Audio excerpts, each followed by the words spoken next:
So today I will be speaking on the concept where you people might be aware, like you people are very senior to this. Like this is a basic concept again. Uh, it's just that I want to brush up with these concepts so that I'll be answerable to in a general public where like kids ask me these kind of questions, and then I have so many friends of different faith who ask me these kind of questions. Then at that time, though I know I have a firm faith in my sadhana, still it becomes difficult for me to answer because I have no proper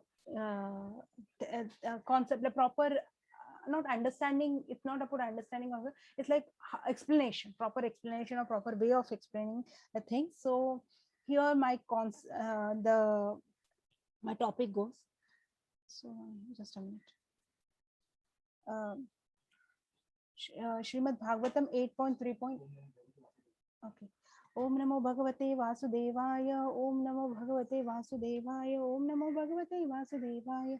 Narayanam Namaskrityam Naram Chaivam Narottamam Devim Saraswatim Vyasam Tadojayam Mudire Nashtaprayeshu Bhadreshu Nityam Bhagavata Sevaya Bhagavate Uttamasloke Bhaktir Bhavati Naishtaki Krishnaya Vasudevaya Devaki Nandanaya Cha Nanda Gopa Kumaraya Govindaya Namo Namaha. Thank you, Krishna. So it's 8.3.8 and 9 Gajendra prayer. In that, when Gajendra is glorifying the Lord, he sings these two verses. One of the prayers. Na vidyate yasya cha janma karma va na nama rupe gunadosha eva va tatapi lokapyaya yaya sambhava yah स्वामायायतनि अनुकालं रक्षति तस्मै नमः परेशाय ब्रह्मणे नन्त सक्तये अरूपायोरूपाय नाम आश्रया कर्मणि. Any Matajis who would like to take up this sloka reading? Mataji, can I try? Yes, Mataji. Yes. Okay. Na vidyate yasya na janma karma va na nama rupa guna dosha eva va tathapi lokapya sambhavaya yaha swamayaya tanya anukalam rachati tasmai nama pareshaya brahmane nante shaktaye arupayoru rupaya nama ascharya karmane. Hare Krishna. Any Prabhujis?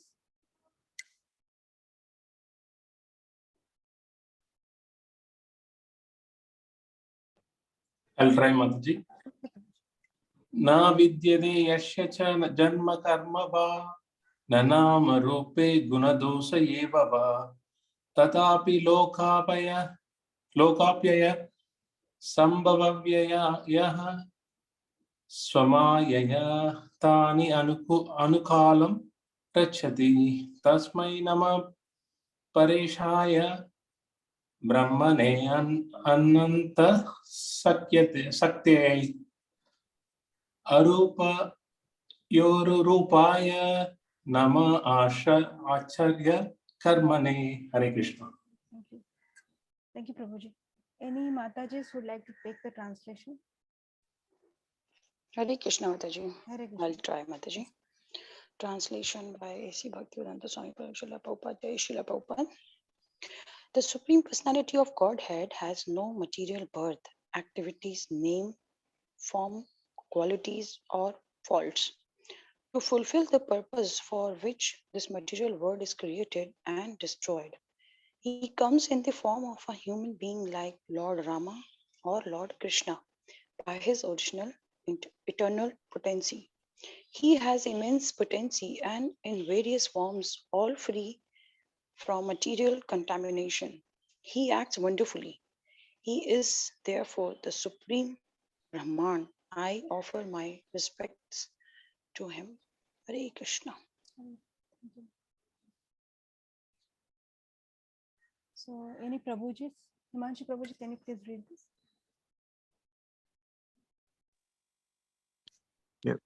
Purport by His Divine Grace A.C. Bhaktivedanta Swami Prabhupada, Jai Srila Prabhupada. In the Vishnu Purana, it is said, Gunascha doshamscha mune vyatita samasta kalyana gunatmako hi. The Supreme Personality of Godhead has no material form, qualities, or faults. He is spiritual and is the only reservoir of all spiritual qualities. As stated in Bhagavad Gita 4.8 by the Supreme Personality of Godhead, Paritranaya Sadhunam Vinasaya cha Dushkritam. The Lord's activities of saving the devotees and annihilating the demons are transcendental. Anyone annihilated by the Supreme Personality of Godhead gets the same as a devotee who is protected by the Lord. Both of them are transcendently promoted. The only difference is that a devotee goes directly to the spiritual planets and becomes an associate of the Supreme Lord, whereas demons are promoted to Brahma Loka, the impersonal effulgence of the Lord. Both of them, however, are transcendently promoted.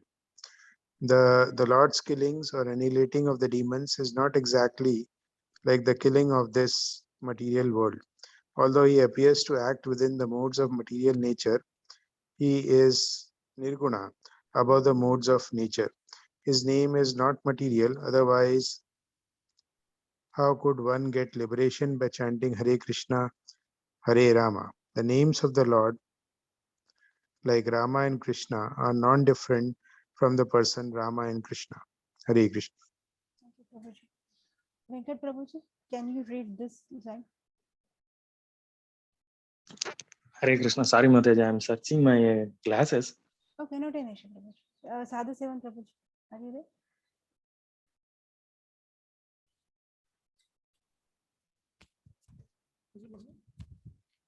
Hello, Hare Krishna. Hello, Hare Krishna Prabhuji. Thus, by chanting the Hare Krishna mantra, one constantly associates with Rama and Krishna, who is the Supreme Personality of Godhead, and therefore becomes liberated. A practical example is Ajamila, who always remained transcendental to his activities simply by chanting the name Narayana. If this was true of Ajamila, what is to be said of Supreme Lord? When the Lord comes to this material world, he does not become a product of matter. This is confirmed throughout Bhagavad Gita.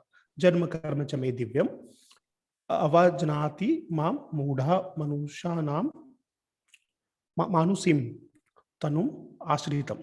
Therefore, when the Supreme Personality of Godhead, Rama or Krishna, descends to act transcendentally for our benefit, we should not consider him as an ordinary human being. When the Lord comes, he does so on the basis of his spiritual potency. Sambhavami Atma Mayaya, because he is not forced to come by the material energy. He is always transcendental. One should not consider the Supreme Lord as an ordinary human being. Material names and forms are contaminated, but spiritual name and spiritual form are transcendental. Hare Krishna. Hare Krishna Prabhuji. Thank you so much, Prabhuji. So basically, today we will be discussing on today we will be discussing on how Krishna is who is Krishna? Like, who is Krishna? Is he a person, or is he a person, or is he her? Like, there are two concepts. Some people say he is formless, and some people say he has a form. So basically, we will be discussing on how far each, like, both of them are true or both of them are wrong. Hello.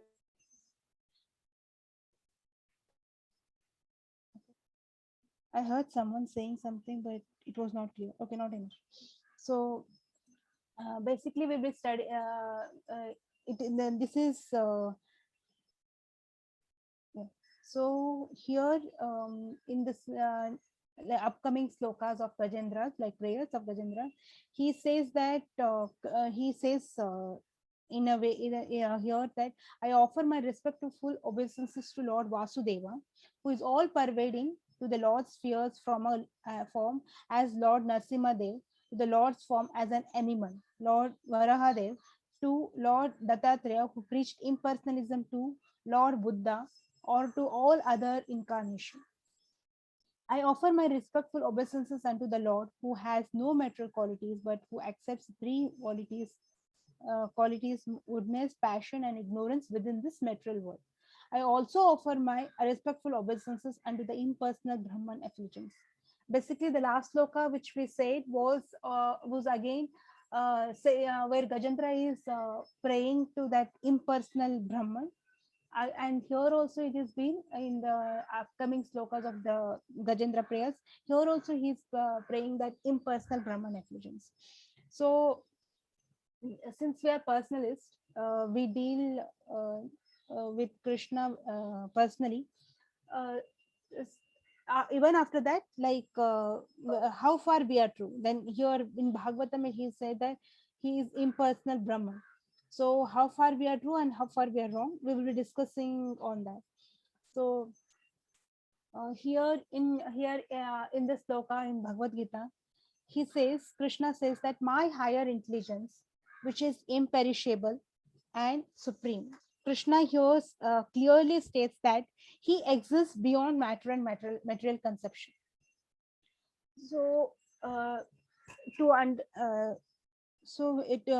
to understand on what we are speaking, we will be covering the inconceivable multi-level nature of ultimate reality. We will understand how Krishna's Krishna is like it's very how to understand Krishna, how much how he is inconceivably he is having all kind of, he acts as in all opposite form. And then where the impersonal conception is wrong, like if as far we know that other than Hindu religion, most of them, they follow the impersonalism. They say that God has no form. So how far they are right and how far they are wrong. And then uh, uh, even in our religion also, Hindu religion also, there are certain sects where Krishna is known as many sects actually, where in that impersonal Brahman is being concentrated. And then there is how Krishna has this we'll discuss the transpersonal conception of Krishna. So here in this Achintya Beda Bed, this was coined by Chaitanya Mahaprabhu.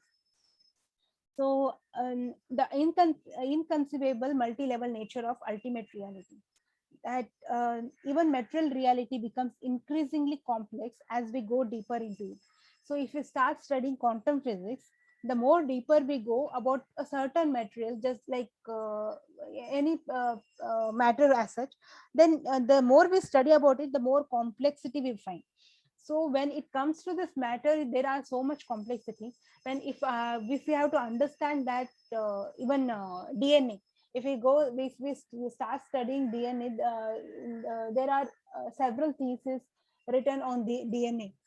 So these are just material example where just like Prabhupada used to say that even Krishna's if you have to study Krishna's creature just like as a leaf, in that also you will have so many complexities. So and instead of understanding definitely if your work is job is to understand that matter, that is different. But instead of investing your potential in understanding something which will not lead us to directly not lead us to God, better invest the same time in understanding Krishna. So here this slide actually conveys that Krishna, understanding this matter is so difficult. How, like, understanding Krishna will be, how it's very difficult to understand Krishna. So if we say that I am going to understand Krishna in through my super intelligence, then somewhere we are telling that our intelligence is superior to Krishna. So and so in that way we are never going to understand Krishna. To understand Krishna, only one thing is required, that is humility. So we cannot conquest Krishna by our intellectual by being an intellectual being. So this thing is been the concept of God is being explained in Srila Prabhupada's purport. Prita Mataji. Hare Krishna Mataji, Dandavat Pranam. Mataji, Dandavat Pranam. Bhagavad Gita 7.8 purport. The impersonalist perceives the presence of the Lord in water by its taste, and the personalist also glorifies the Lord for his kindly supplying tasty water to quench man's thirst. That is the way of perceiving the Supreme. Practically speaking, there is no conflict between the personalism and the impersonalism. One who knows God knows that the impersonal conception and personal conception are simultaneously present in everything, and that there is no contradiction. Therefore, Lord Chaitanya established his sublime doctrine, Achinta Bheda and Abheda Tattva, simultaneous oneness and difference. Hare Krishna. Thank you, Mataji. This is so there was a scientist, Danish scientist. He was a physician, a physicist. Sorry. He quoted this: the opposite of a correct statement is a false statement, but the opposite of profound truth may well be another profound truth. So here the key takeaway is that, like, he says that there is a truth, and the truth, the profound truth can have another profound truth. The opposite of that can be the another profound truth, and that whole same this quote holds the gives a basis for our understanding that Krishna can be personal and Krishna can be impersonal at the same time. So ultimate reality is a personal and ultimate reality is impersonal. So it's not like my understanding is right, your understanding is wrong. It's our understanding rides on various position on of a spectrum of rightness and wrongness. So it happens that usually we say that and usually it happens when we start labeling people. We start like labeling the concept, labeling the faith. So here we should understand that according to my perception, according to my state of consciousness, Krishna has given me this path towards understanding him. And according to someone else, what do you call this, ultimate someone else spectrum, they our position, they will understand the various what they will understand Krishna in that in their way. So it's not that someone is right or someone wrong, but to understand that how much someone is right and how much someone wrong should be discussed, and it should be done with complete humility, not in a challenging way. So the second we'll come to the second part where the impersonal conception is right and where it goes wrong. So Krishna is being said that he's usually people say that God is unlimited, that's why he cannot have a form, and because person or form has a limit. I have heard in many of the lecture that a form or a deity which cannot if a fly comes and sits on it, and it cannot the deity cannot even remove the fly. So if that is the strength of the deity or form, then how come he is God, he or she is God? So this kind of conception people have. People usually with impersonal conception or impersonal environment, they have this kind of reasoning.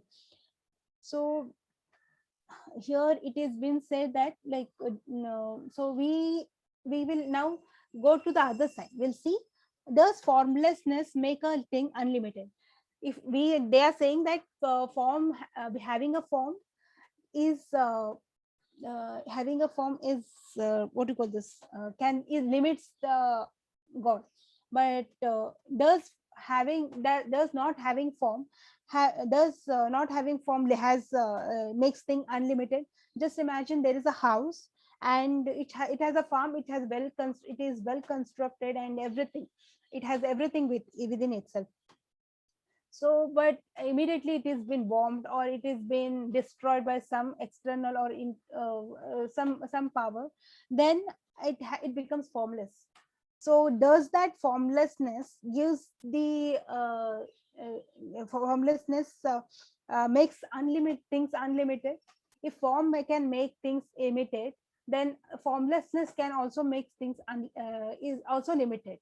So basically f- and if we see that most this form is the most appreciated thing in this world, it is most attractive. This if someone have good form, then it is it is the most attractive thing. And how can god does not have this very uh, essence of being not being attractive? Everything we see around has form, has a individual, it has an, it is personal. uh, Even the impersonalist approach is very personal. They go to each other, they aid with they have a relationship between each other. So everything in this world has a personality, like not person is a personalism. So here it has everything we see around has an individuality. So even just because something has form does not uh,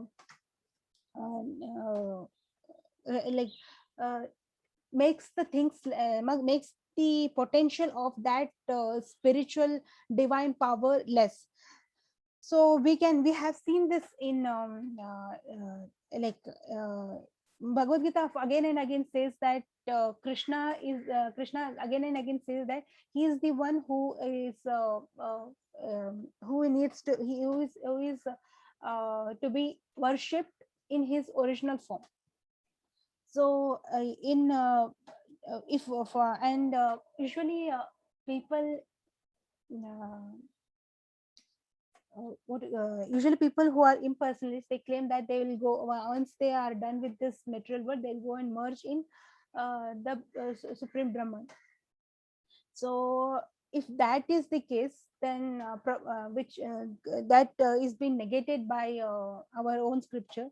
They say that individual soul is unbreakable and insoluble. Merging again is means you're getting mixed into something that is inside. Our individuality does not go when we go into Brahman. So it can so basically here it negates that, if refutes that impersonalists go and merge uh, into the Brahman. And Krishna in Bhagavad Gita has also said that I was Krishna in same second chapter. He says that here we were like we existed yesterday. We all existed. We are existing today, and we will be existing tomorrow. So soul has no death, basically. So if that, and he also says that means that we will keep our individuality intact. So how can we when we our individuality is intact, so how can we go and merge into the supreme?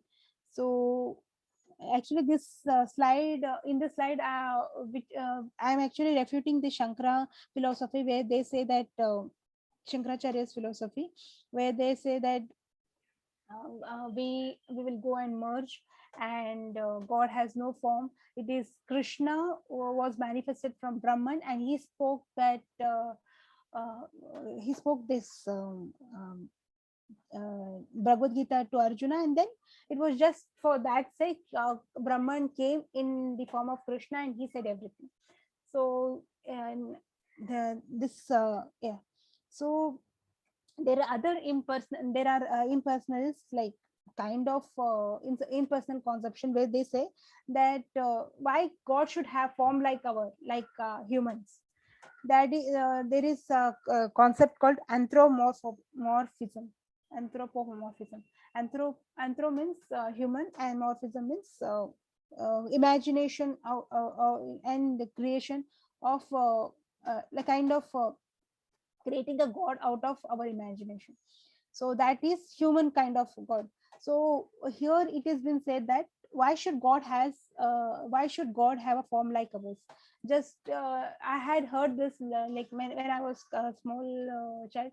Usually people used to, like, not other religion or other faith people, usually when people who are labeled as Hindus and they don't have they're not serious practitioners, they used to in a general discussion forum used to say that, oh, if there was a society of cows, then their god would have been a cow face, and there would have been a society of elephant, then the god would have been of elephant face, big elephant face, something like that. Similarly, we humans have created this god, concept of god.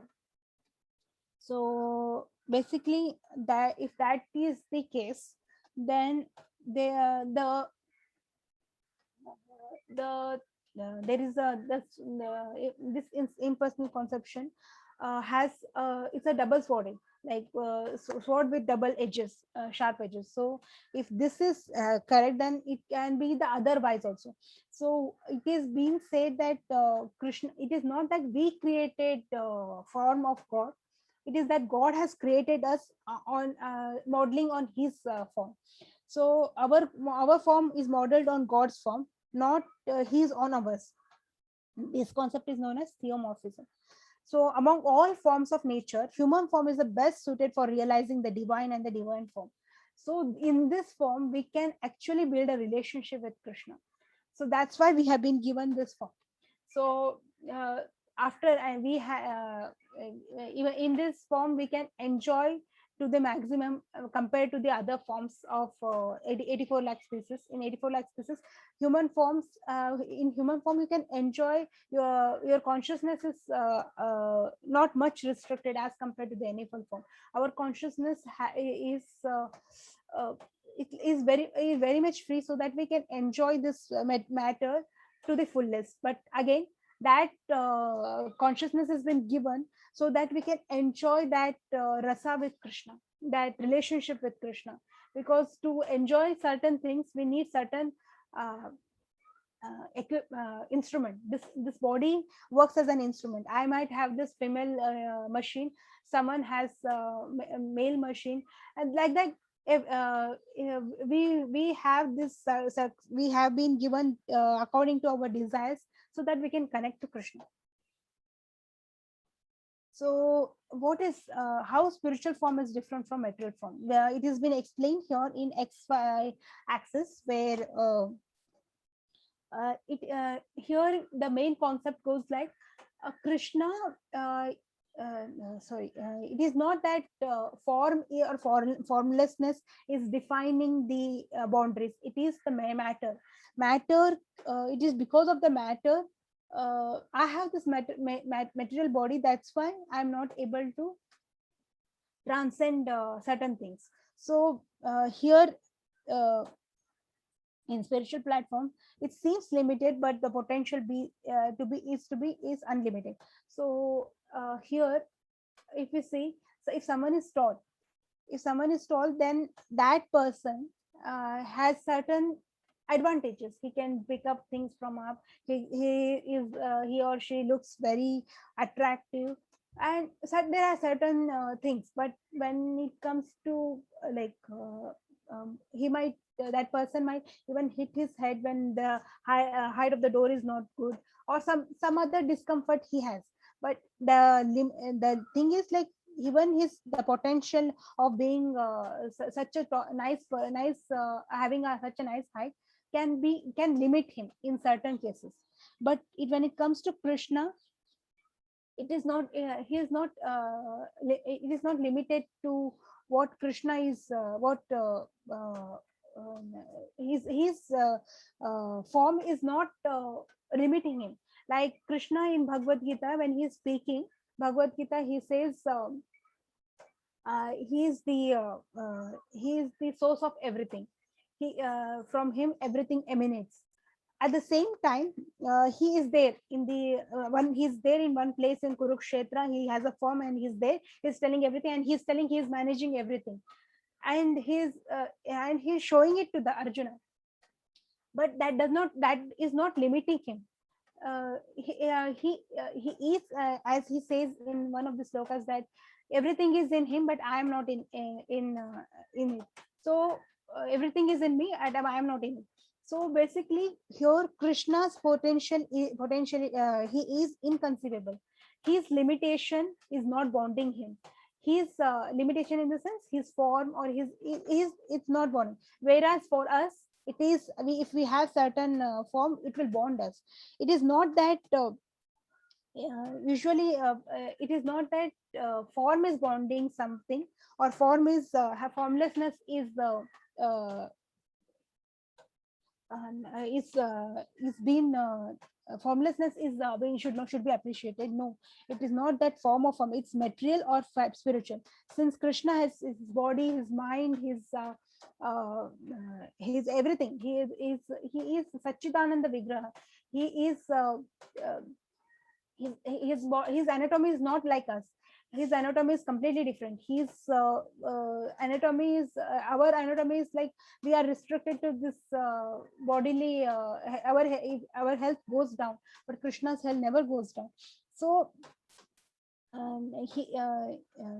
we should understand that it is not that spirit has the potential to be unlimited, whereas being material, we have if we are, because we are in form, that does not we are restricted.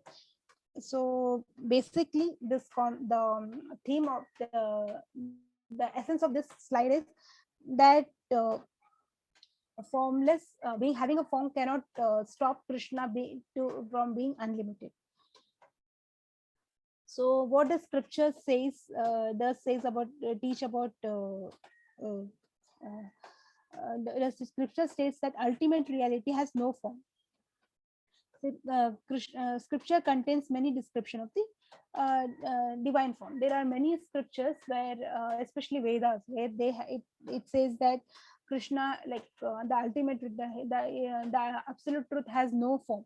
Where while there are many description in Vedas itself, that how he does, what he does, how he walks, everything, and how he controls everything. So basically these are the contradictory statements. So how should we understand them? There is something called Arthapatti.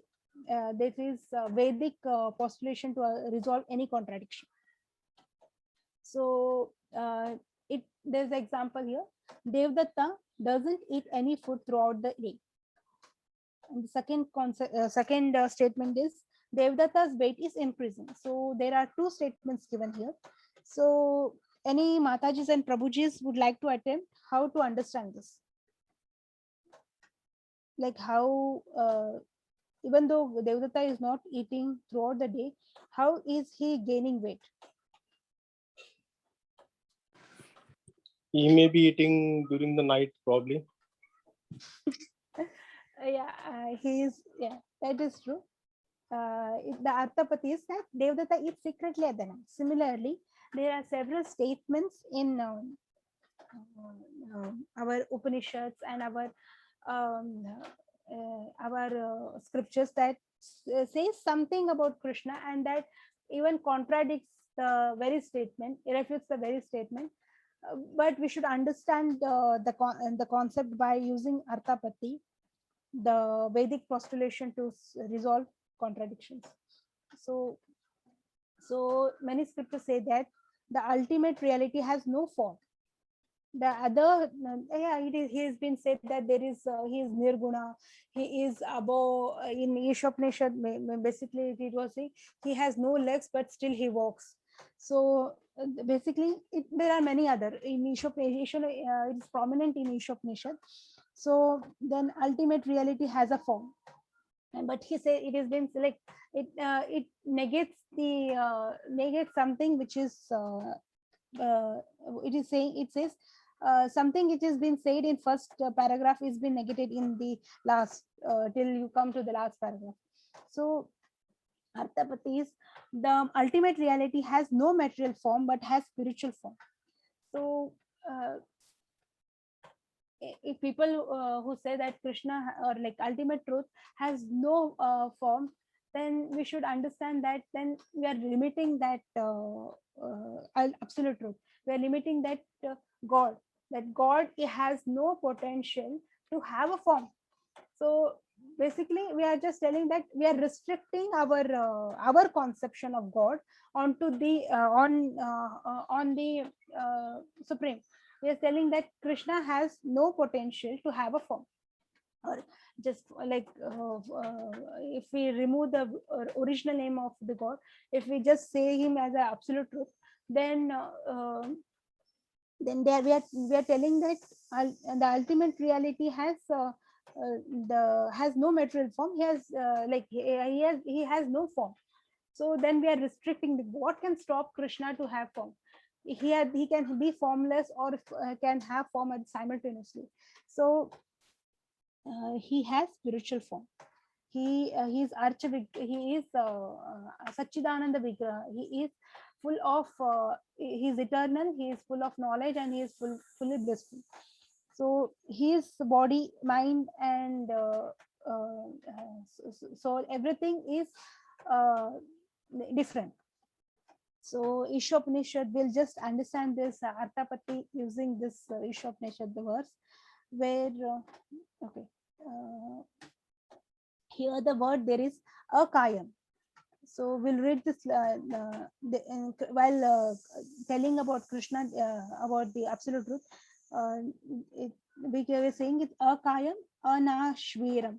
So I'll read the translation. Such a person must factually know that the greatest of all, the supreme, the personality of Godhead, who is unembodied, omniscient, beyond reproach, without veins, pure and uncontaminated, the self-sufficient philosopher who has been fulfilling everyone's desire since time immemorial. So we are from Krishna is eternal, and he's been said that he has akayam. If you go for other world of akayam, is without body. Kaya means body, without akaya means without body. He is unembodied. So usually Prabhupada is very particular on how he translates these words. He actually akaya means if you go on material like impersonalist way, it does not mean unembodied. It means disembodied. Means you have a body like just like me. If I die tomorrow, then I have a body and it will be taken away from me. So I will be disembodied.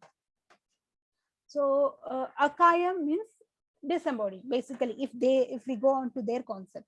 So Krishna has no body. So here he says he is unembodied. Means he never takes this material body, and he never lives in this material body. So he's akayam. Then some may claim that we are personalists. Because of that concept, we are telling that he is Krishna is we are interpreting this sloka according to our needs. So if that is the case, we'll go to the next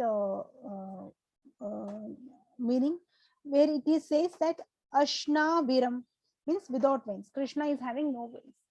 So the first statement says that we have Krishna is unembodied, and the other statements like in future further it says he is without veins. So it's like we are telling I have no house, and then in while again saying I have no kitchen. So that doesn't make any sense. Like if someone has no body, then he should not be, there should not be explanation of telling him that he has no veins. So here Krishna, they basically this arthapati of this sloka uh, is that Krishna has a spiritual body, he is Sachidananda Vigraha, and he is not having this material body, so he is like, because of that he don't have veins. Unembodied here, Akayam specifies that he has spiritual body. So Krishna, here we will go to the third concept, third overview. In the overview, I had told you that the third point of discussion will be Krishna is transpersonal. He is not. If I say Krishna is impersonal, then we are negating something out of that Krishna. Like if in a general sense, I'm saying, if some impersonal definitely means that Brahman effulgence, but if you say Krishna is like, usually people of the faith where they don't treat God as a form, say that Krishna is impersonal. He should not be, I feel like he should not be called as impersonal, because it negates, it makes you feel that he's a sense, in a sense he's less than a person. Okay, and then he should not be if we call Krishna as a person, then we are like in material sense, some for normal people, it might they might conclude that Krishna is just like me and you, and then what's special in them? So Krishna is actually transpersonal, in a sense more than a person. Like he is beyond this, he is definitely nirguna, or when we say Krishna is nirguna, that does not mean that he has no gunas and all. It means that he don't have any, he's not materially contaminated. He controls his material modes, but he is not contaminated with them.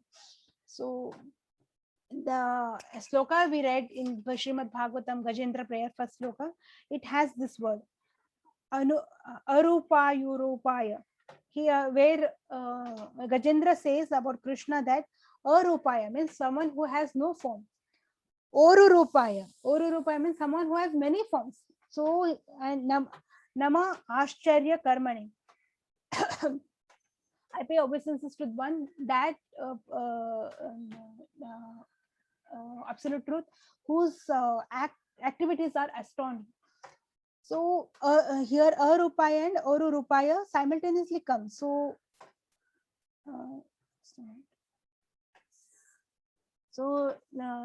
this in here we can understand this transpersonal nature of Krishna.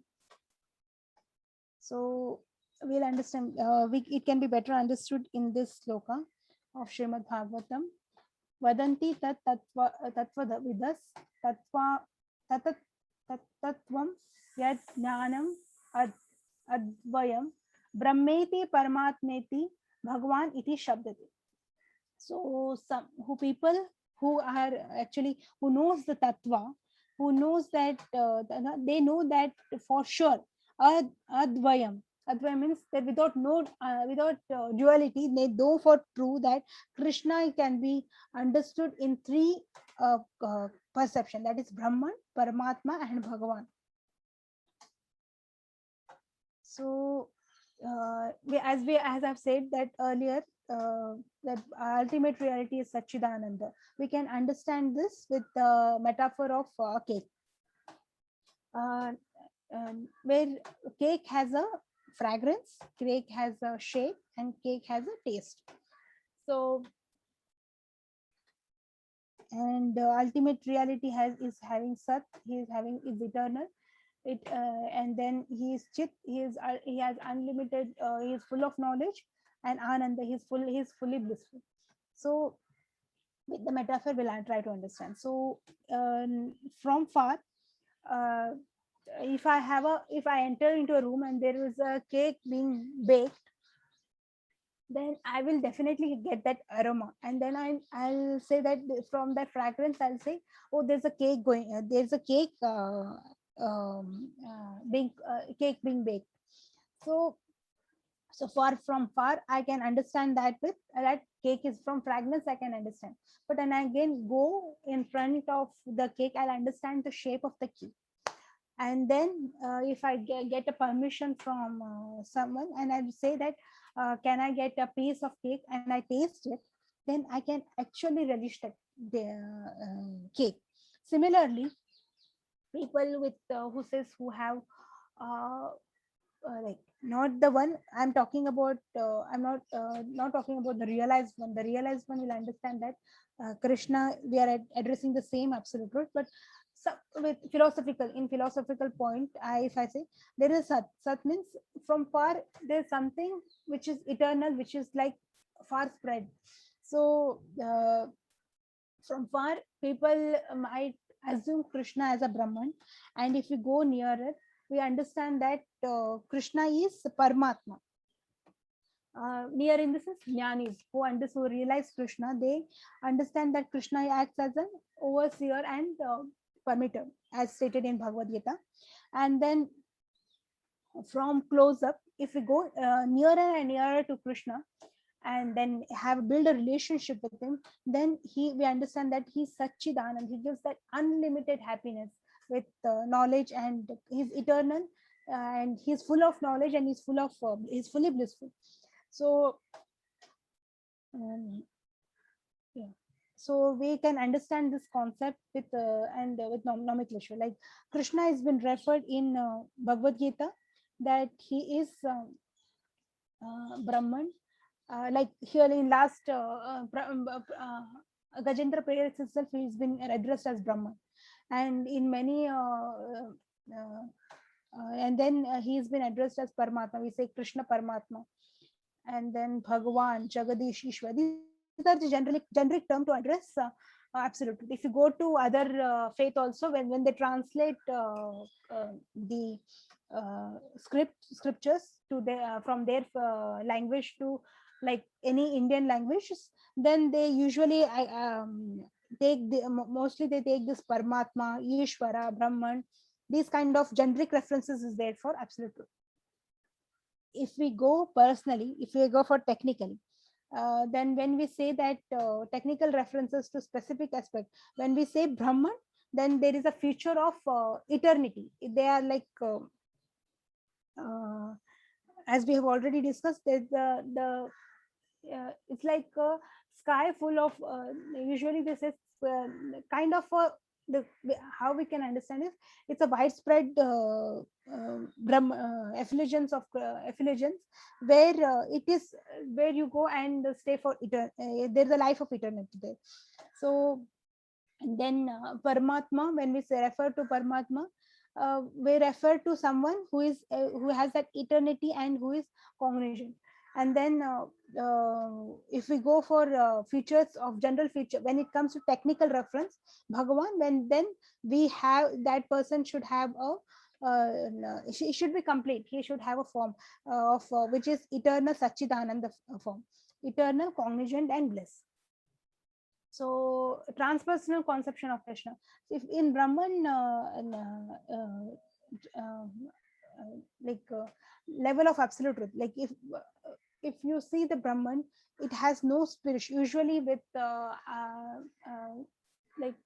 people who follow this Brahman, they don't have any spiritual the God, the absolute truth has nothing to do with this material world.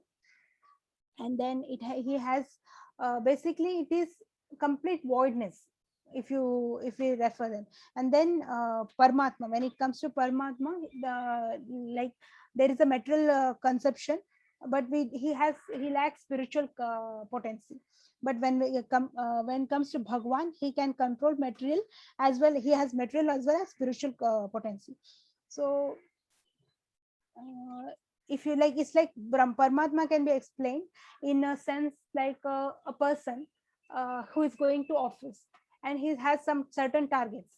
So that in that hush-hush of having a target, he will not be able to emotionally be involved everywhere. Similarly, Paramatma is in Paramatma feature. Paramatma is a overseer and a permitter. He is the one who, if we see this normal word, that when we see that, we can realize Krishna, that there is some power which is being, which is so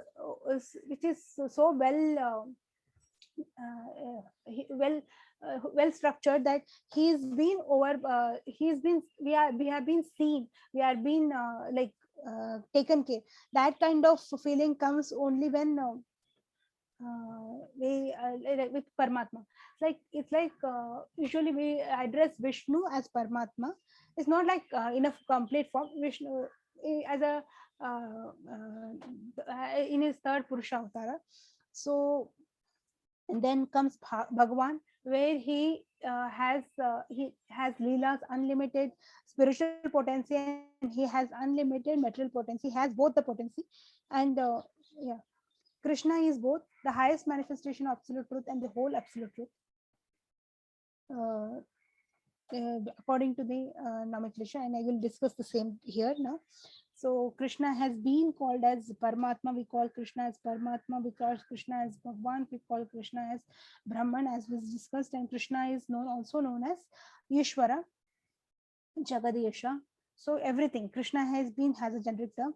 And when it comes to technical term also, when it comes to Brahman, usually Brahman also been in many shastras, Brahman is been referred as for Vishnu.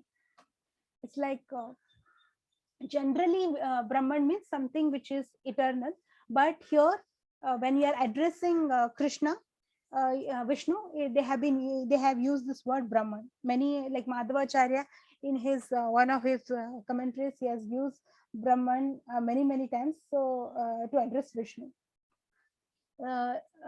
And then we have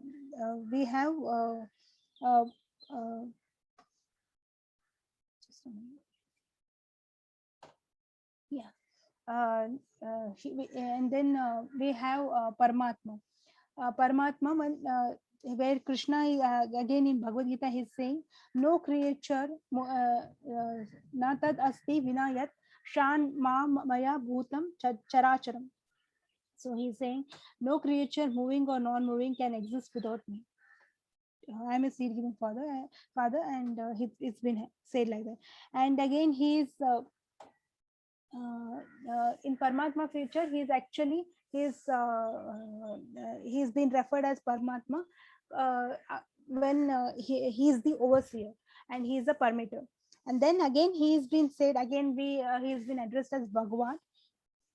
And when he's fully into his Leela, and then he says it in Bhagavad Gita again and again that Maya tatam idam sarvam jagat avyakta murtina matstani sarva bhutani na chayam teshva avastita. By me, in this unmanifested form, the entire universe is pervaded. All beings are in me, but I am not in them. So basically, he's saying that Krishna is saying that he is the one, Sutradata, he is the one who is holding everything in his hand, but still he is not into it. So which again shows how a Bhagwan feature is. Like Bhagwan is the basis of yeah, here again that will be shared. Aham sarvasya prabho mata sarvam pravartate. I am the source of all spiritual and material world. Everything emanates from me.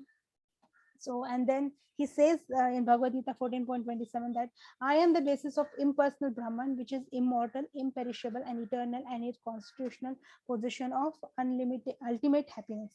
So he is the basis. From him comes his affiliations or Brahma, and what do you call this? Impersonal Brahman. So I have taken this from Chaitanya Charan Das's article, and then yeah, he has also covered this video, the invisible impersonalism inside us. It's a nice video. I'll just brief it out, and I would recommend all of us, like, we should once hear this. it's not about impersonalist. It's about how personalists act impersonal sometimes. So it is basically he to brief onto this slide, to brief onto this lecture. He says that he attended an interfaith forum where there was a person who like there was a discussion going on about a person who was telling like there's a certain philosophy of this certain faith, and someone is contradicting that faith and that statement and preaching. So basically if something is going on like that, then that person, instead of these impersonalists like other faith people, instead of judging that person, they went and tried to approach all the people whom he met and tried to understand why he was talking the way he was talking. So basically yeah, this Chaitanya Chandas Prabhuji was telling that how this impersonalists, though they say impersonal, they act so personalist, and how like how we should develop and understand, like model their approach in our spiritual practice. Like usually we in like in ISKCON we label people as non-devotees, atheists, and then someone who is not following our cult is definitely demigod worshipper. So he was telling, instead of understanding, instead of seeing the differences, we should see the similarities. Like if someone is worshipping the impersonalist, we should understand that how merciful Krishna is, that in any, like even in not having form, he is creating a path to reach him. And then if someone is worshipping demigod like Ganpati, someone is worshiping, instead of criticizing them, we should have that personal approach and understand, like if we try to understand how Ganpati was so prominently he became he came up with Mahabharat. He wrote Mahabharat. He was there in like he and they were he's been he his spiritual potency can, like if we this similarity, will not have any like why is why they are worshipping demigods, nothing. Like they will not feel that kind of thing, and because of that our friendship develops. And maybe and as we say, a first standard student cannot be taught about trigonometry. Similarly, Krishna guides everyone according to their eligibility. If someone is worshiping demigod, they are at least worshipping a deity. There might be chances that they will believe in Krishna as a god.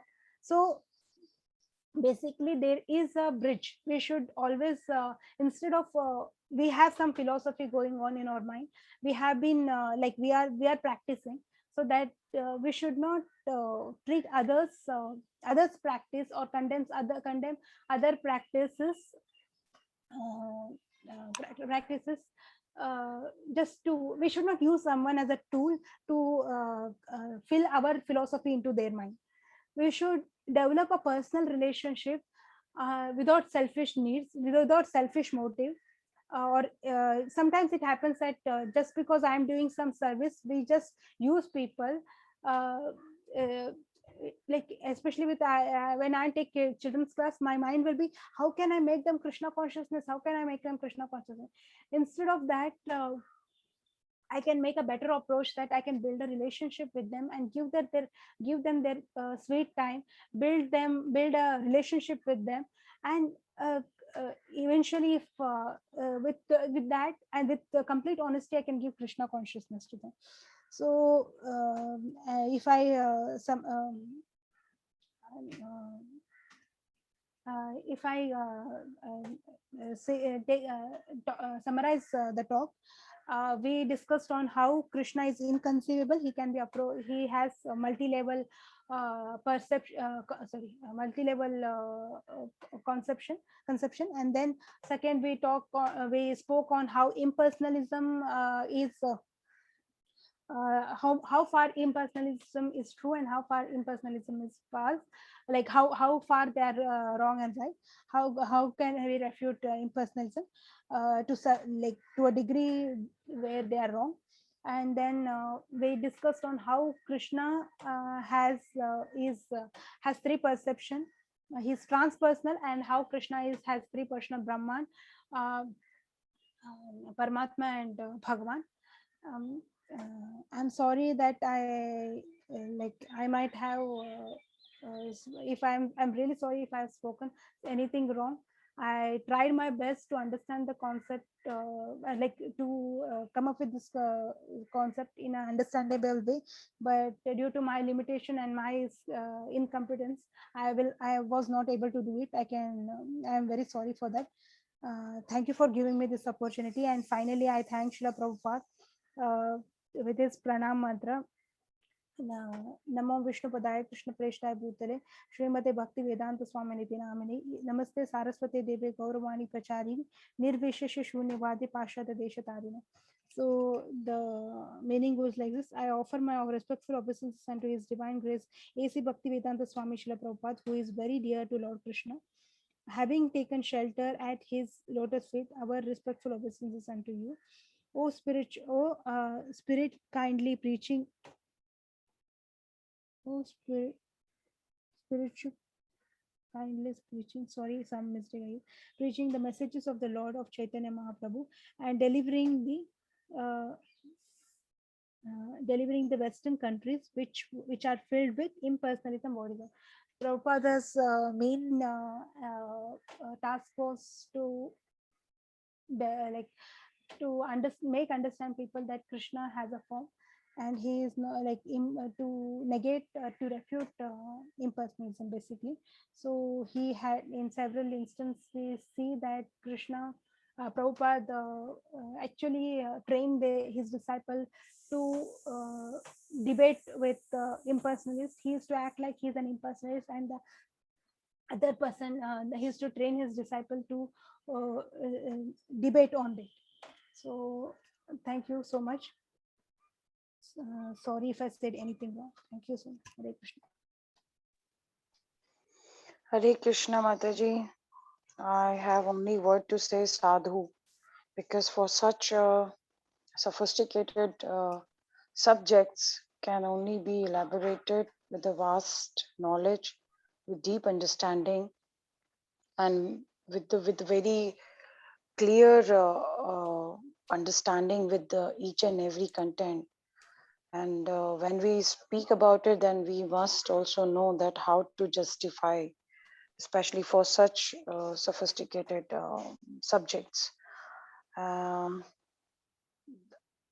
would invite each one of us, one by one, to share their realization or their feedback or the reviews. First of all, I'll go with Vasant Prabhu. Hare Krishna.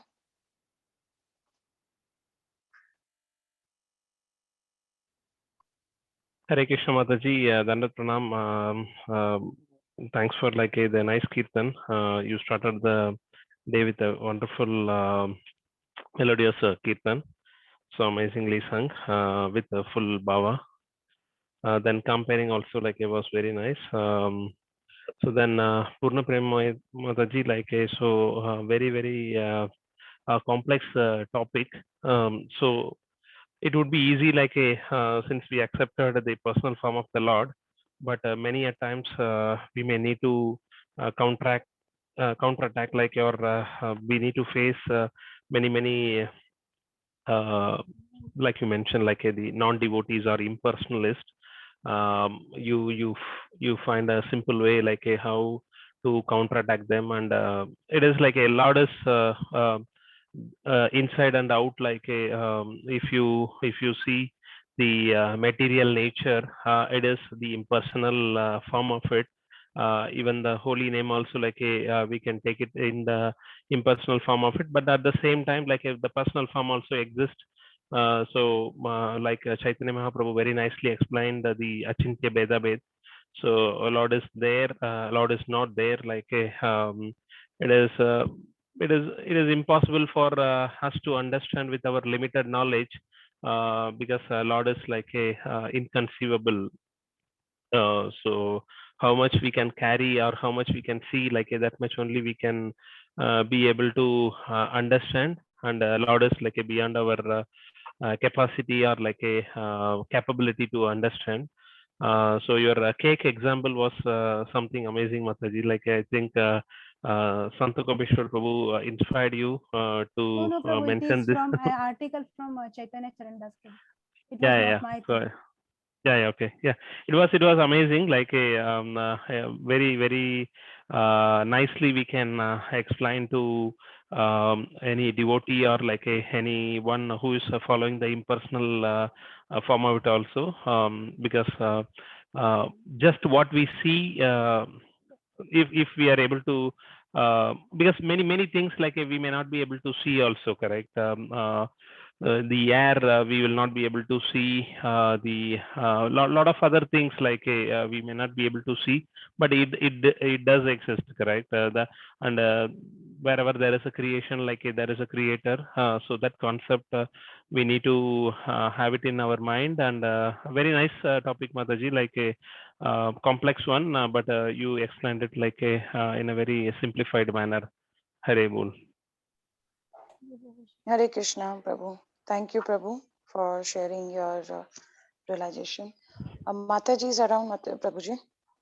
Yes, Mataji. Pita Mataji, please share your views. Hare Krishna Mataji, Dandat Pranam. Thank you for the wonderful Kirtan Mataji. And though we missed initial few minutes, but we could get that real nectar. So as always, very soothing and very nice rendition. And coming to Purna Mataji, beautiful presentation Mataji as always. So very unique and as Vasan said, a very complex one. So as always, like you have covered the technicalities, which personally I need to listen once again to assimilate the technical aspects. So very deep philosophy. So it's very like clearly visible, like you have taken exceptional efforts to understand these subjects and like projected to us in the detailed manner. And thanks Mataji for the inspiring session. Thank you. Hare Krishna Mataji. Thank you, Mataji. Thank you for sharing your views. Yeah, Purna Premi Mataji, I think you were saying something. Yeah, I said thank you, Mataji. Hari Bol. Hari Bol. I'll go to Venkateshwar Prabhu. Hari Bol. Hare Krishna, Dandavat Pranam Mataji and Prabhuji. Yeah, Prabhu, please share your views. As usual, class was very nice and Kirtan was also very good, Mataji. Really, I thank you all for giving me this opportunity to be here to attend these classes. And yeah, sometime this topic was really like complicated topic, and it is really required to meet the challenges when we meet devotees. Okay, and even the demigod worshippers also, at least we can try to explain something to them. But atheist and the other peoples, it is really tough to explain them. I got few ideas from the classes. Thank you, Mataji. Hare Krishna. Dandavat Pranam. Thank you, Prabhu. Now I would invite Himanshu Prabhu. Please share your views. Yeah, Hare Krishna Mataji, thank you. So first, Mataji, very nice bhajan. Really enjoyed it. For me, I like this, the opening line very much, because it has all the names of the Supreme Lord, Sri Krishna Govinda Hare Murari, He Nath Narayan Vasudevan. So I like it very much. Every day I start my day, this is the first line that comes to my mind. And your very interesting questions. Mataji answered that out of Vrindavan and Mayapur, she likes Mayapur more, which is very interesting for me because I've never had an opportunity so far to visit Mayapur. So now I would like to definitely go there and experience it. Now coming to the topic, I'm so happy, Purna Mataji, when you touch this topic, it is like, you know, the lotus which is in the water, but at the same time is unaffected by it. So it shows your level of progress, the spiritual progress. Otherwise, you know, you won't touch this topic. So it's very complicated, as we all know that through our reasoning, through our mind, through our senses, we cannot know the Supreme Lord or God. So this thing comes to our mind that, you know, whether we are trying to convince ourselves or whether we are trying to convince the others or the world, right? And for me, Srila Prabhupada, Bhagavad Gita, Bhagavatam, the Devotee Association, they've all helped to focus and then move in this direction. So that is undeniable, and that is the truth.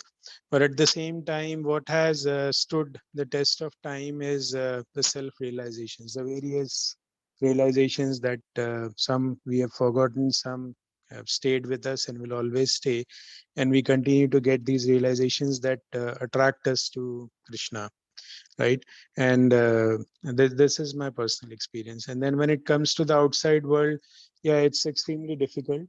You know, people may contest that, okay, Puranas glorify other gods also. Some may even go to the extent saying that I don't even believe Bhagavad Gita. So rather than going into all these things, the thing that works very well for us to tell to others is try and do chant the Lord's name. And then we know with people around and our own experience that when we take to chanting, it gives us takes us to a completely different world. So like when we invite the devotees to our house and do Damodar Puja, or we invite and we do Mangla, we know that we are very concerned that, you know, how the bhoga of the Lord would be, how the prasadam would be, how would I manage so many people. And we have a realization that the Lord takes over and then everything go fine. And that day it's a completely different experience.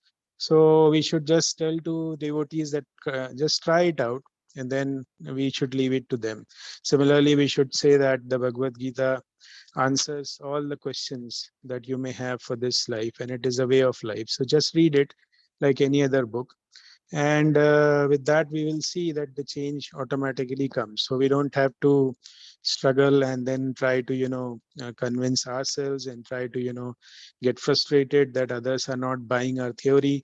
So this is you know, the Supreme Lord has already, you know, shown us the way. And so this is a very interesting topic. This we can all go on with our limited knowledge, and we can discuss till the end of the day today, and it will still not finish. But I really enjoyed, Mataji, and I'm very happy for you. Thank you so much, Mataji, for taking up this. And I continue to pray to the Supreme Lord to for your continued spiritual progress. Thank you, Mataji. Hare Krishna. Thank you so much. Hare Krishna. Thank you, Prabhu, for sharing your detailed realization. Now I'll invite Sadhu Sevan Prabhu. Hare Krishna. Hare Krishna, Mataji. Hare Krishna, Prabhu. Over to you, Prabhu. Am I audible, Mataji, correctly? Yes, you are, Prabhu. Okay.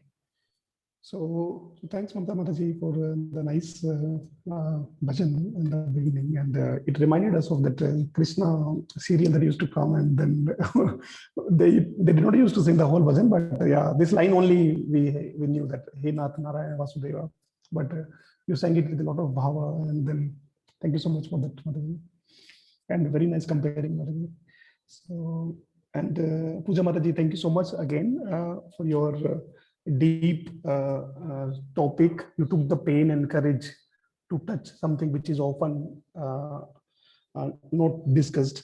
So, and I must admit, like Prita Mataji said, like I have to watch this again couple of times maybe to actually fully understand, because there were so many new things in that. And the way you presented it made it really very, very simple. And I just want to add some points here, and I seek your permission. And I mean, I may need your further inputs if you feel I am wrong somewhere. Okay, so this first of all, this impersonalism, it's not a problem, okay, because it is often misunderstood, right? When we say demigod worship, because we have discussed it many times, when we say demigod worship, there is no harm, all these demigods, right? I mean, if we worship demigods with proper understanding, they are also the devotee of the Lord. When we pray to them, we should ask them for the devotional service towards the Lord. With that understanding, worship of demigods, absolutely not a problem. Similarly, and why I touch this is because in the same way, impersonalism is also often misunderstood. People say it is wrong, and I mean, that is one reason why people don't discuss about that. And in my opinion, there is absolutely no problem in impersonalism. Okay, let me admit and confess, I have followed impersonalism in my childhood, like long time back. It was about more than 20 years back. So what is the right understanding? Like Puja Mataji said, cake, we all like it, but do we satisfy just by the fragrance of the cake? If we satisfy the 100% votes to impersonalism, and no more discussion required. But I feel none of us is satisfied just by hearing, I mean, just by the fragrance of the cake. So instead, if we just follow the sequence ulta, cake, 3 sequence, right? Fragrance, then shape, and then the taste. If Aparna makes a cake, because we don't have oven in our house, so the shape might not come correctly, even the fragrance might not come correctly. But if it tastes nice, it meets the main purpose that it is meant for. So that Anand is there in personal form only, which is Bhagwan. Right? Now, on top of that, if there is proper shape, very good, and fragrance is there, what to say? So this explains, I mean, thank you, Puja Mataji, for your nice example, because it explains what is actually more important. Is the fragrance only important? No. Is the shape important? No. I mean, not that much. I mean, what is the most important? It is the taste. So the taste is there in the Bhagwan, the personal form. So should one stop? It is exactly equal to like a child when he, in the beginning of his when like about 1 or 2 years, for example, Dia, right? If she draws a straight line, we all know that straight line represents 1. Dia might not know at this stage. So for her, any shape is like equal. So when she draws the line 1, and after some time she is told by Prabhuji Mataji, no, this is not a straight line. I mean, this is definitely a straight line, but it is one of the countings that comes. Then she will have one more level of realization. Fine, whenever I draw the line, it is the counting that I'm going to learn in next few days. Fine, when counting is, because after 6 months or 1 year, she will know 1, 2, 3, 4, 5, 6, 10, up to 10, 20, 100. Is that the end? No. Then she will be told what is the actual meaning of 1. Then we take the example, if you have 1 chocolate and you give 1 more chocolate, it becomes 2 chocolates. So we can actually experience what is the significance of number 1. So that comes the third stage, the personal form.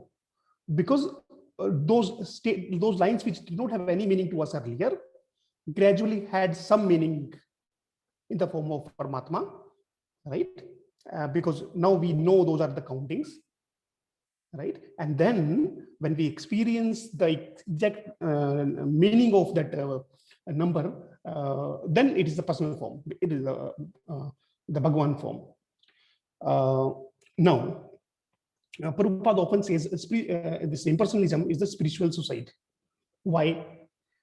Because why does one commit suicide? Not when somebody won the lottery, or he has become the minister, or he has become good form, or he has good promotion. No, I mean, in normal cases, that such person will not commit suicide. A person will commit suicide only when he is in a lot of problems, when he is in debt, when so many problems are there. Then the person might think of committing suicide. Why does he think? Because he thinks that ending these problems is the end of all the problems, right? So why we think, why Prabhupada says impersonalism is the spiritual suicide? Because we think that the small taste that we get is everything, and then we stop there. That is the problem. If we just understand this is just the first stage, okay, and then there are more stages, right? Then that is the complete understanding. And then at the end, Shukadeva Goswami, in the spiritual world, he's Shuka, right? Parrot. He is fed the anar, pomegranate dana, right? By Radharani and by Krishna. And Krishna says, you take the name of Radha. Radha says, no, you take the name of Krishna. He is so dear to both. Now, that Sukha, or the parrot, it's sent to this world, okay, so that he can further glorify the glory of the Bhagavatam, right? As he told to Parikshit Maharaj. Now, that Shuka, out of the arrangement of the Lord, and to teach us a lesson, in the beginning, he was attracted to the impersonal form. I sincerely need your correction if there is something missing here. So he was attracted towards the impersonal form. And when he heard more like some shlokas by the disciples of Vedavyasa, who had intentionally sent him to attract him towards Srimad Bhagavatam, he then actually got attracted and came to Vedavyasa and then learned the entire Bhagavatam and then later told to Parikshit. What is the message here? That and that same Bhagavatam, like we call it icing on the top of the cake, is very easily understandable manner in Srila Prabhupada has presented it to us. So we are very fortunate for that part, right? And the message here is we don't have to stop just at the impersonal form. We have to have the right understanding that this is not the end, right? And because of the instructions, teachings, and of this association and Srila Prabhupada, of course, today we are able to discuss this thing. So, Hare Krishna. Sorry if I took more time and if I said something which was not correct. What you said very rightly. Actually, what I could not explain nicely, you explained it. That when we are telling about Krishna, like when someone is impersonalist, he knows only half truth, Ardha Satya. So, but somewhere and other, like even impersonalists say that represent their God as he. They never say if since someone has no form, then they should not say it is he or she. It should be said as it. But beyond that, but still, most of all the religion, they say that it is he who is managing everything. So it is Ardha Satya. As you said, Diya's example was very nice. And then as you also said, very nice example, Prabhu, from Bhagavatam, that Sukadeva Goswami was also an impersonalist. And then even 4 Kumaras were impersonalists. So very nice examples. Thank you, Prabhuji. Hare Krishna. Thank you, Mataji. Hare Krishna. Hari Bol. So one is master's, the other one is PhD. Very nice. We have such a great personalities in our group. Thank you, Sunil Prabhu. I would invite Mataji now, Prabhu. Mataji is around. Hare Krishna, Mataji. Prabhuji. Hare Krishna, Mataji. Please share your views, Mataji. Yes, Mataji. Mataji, first of all, thank you to remind us our childhood, first childhood bhajan actually.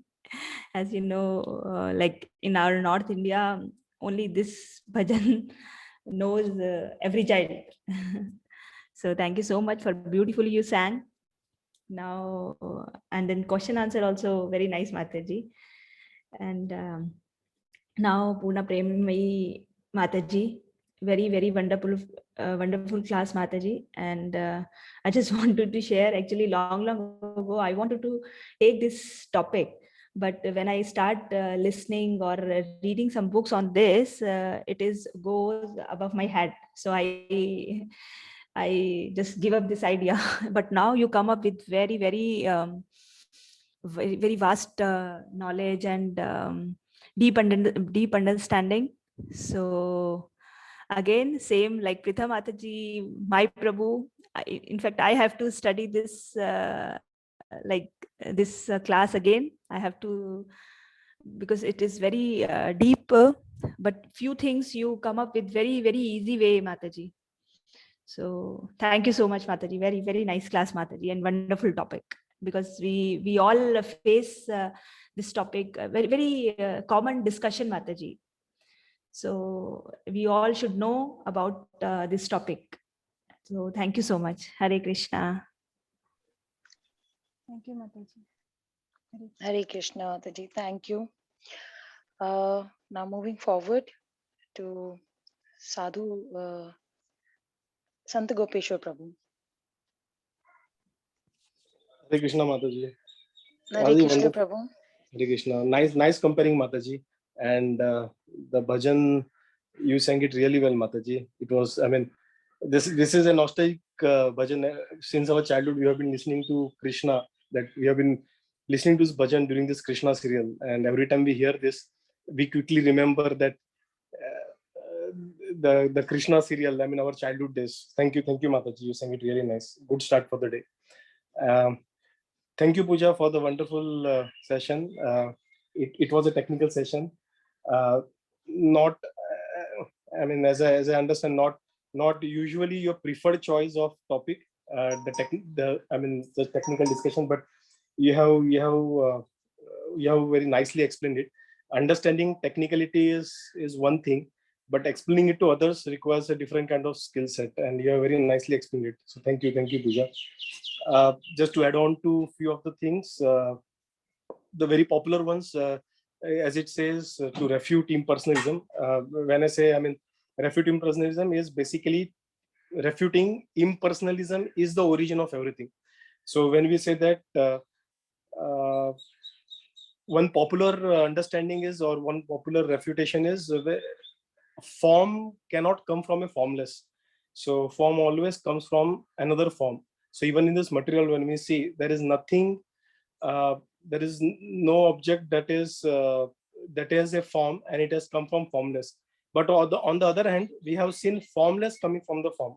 Like, for example, sunlight coming from the sun.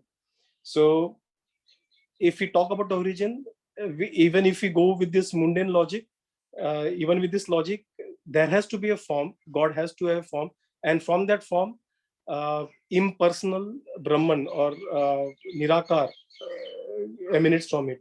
So that is one understanding which is, I think, very popular, discussed within Vaishnavas. And the analogy of the cake is wonderful. There is another analogy which is of the train, very similar analogy. So for people who do not know what God is, so what they do, especially Gyanis, they try to enforce, or they try to rely completely on their mundane logic. So they go to a railway station, so they ask someone, where can I see God? Where can I see train?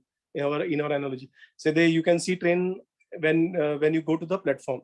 So when you reach the platform, you see a light coming from far away, a train approaching.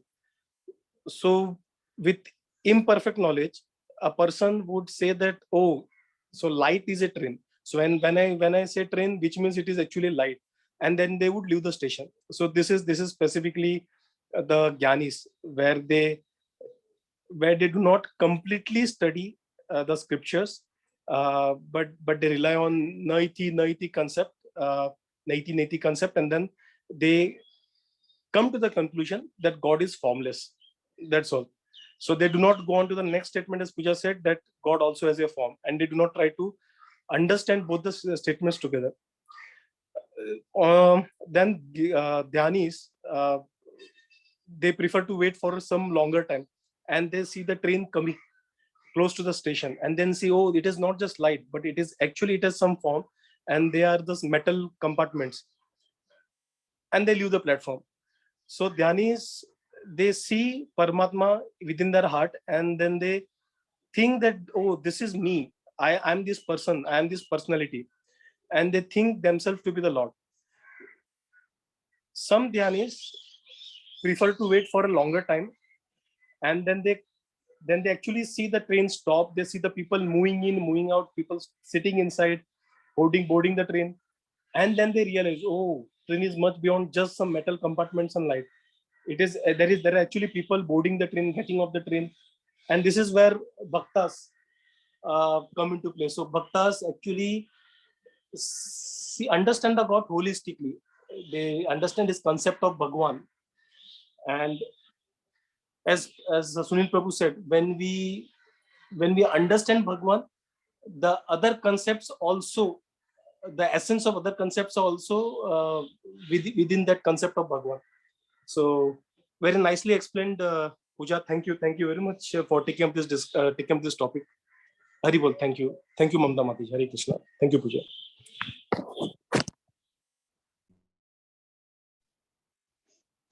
Thank you, Prabhu. Thank you for sharing your view and putting up such a good example of train. There's a difference where there is a gyan and thoda gyan and sampurn gyan. So that's where I'm sure I have not left anyone except myself. So yeah, Prabhujis and Matajis, this particular bhajan, because probably I was listening from my childhood when the Krishna used to come. So it was always in my ear and heart, and it's very, very dear to me, very, very dear. So when nothing comes, then I just sing it around. About Mataji's lecture for the day, as I already said, quite sophisticated. It's really not easy to explain until unless you do not have the deep understanding, learning, and clarity. These all three contents are required. It's I mean, as Prabhu also said, when there is a creation, there's a creator, right? But unfortunately, we are living in the world where where the different religion, different caste, different beliefs, they have their own beliefs, they have their own theories. So that goes very difficult to make somebody aware about the real nectar. And yes, that only comes with the Sampurn Jnana, with Sampurn realization. If the complete realization is there, then only you can understand the Lord. As everybody said, I would also say, Mataji, the cake example was wonderful. So the smell and the form, the other things are they are important, but the taste is most important. And you cannot just satisfy yourself with the smell. Once the smell is there, you will also go for the to taste from where the smell is coming. First of all, you will go and search, and then you will definitely taste the cake. So this is something same when you hear about the Lord. So this hear realization and then finding, that all goes together. But same time, if anybody is worshipping a demigod or anybody who is following the other religion, uh, that is also somehow. And if somebody is getting birth in the devotee's family, that is again the Lord's arrangement. So very, very complicated topic, Mataji. And we have seen many personalities in ISKCON, in Krishna consciousness. they were following something else and they have come up and they realized. So this is something about the realization to understand, and that also requires Lord's permission, Lord's mercy. Then only you can, you can find it. Otherwise, you are failed. So that's what my opinion, Mataji. Thank you. Thank you for bringing up this topic and to think about it more further in a deep manner. Hare Krishna. हरे कृष्णा माता जी, thank you so much. और आपका कीर्तन as usual माता जी। Can you hear me माता जी? Yes, Mataji. Yes, ma'am. And now clear. So, Mataji, your kirtan, as everyone is saying, it is one of the first kirtan I might have heard, cherished. So, bhajan, like whenever the serial is to come, more than the serial, that first the serial song, the song of this Shri Krishna.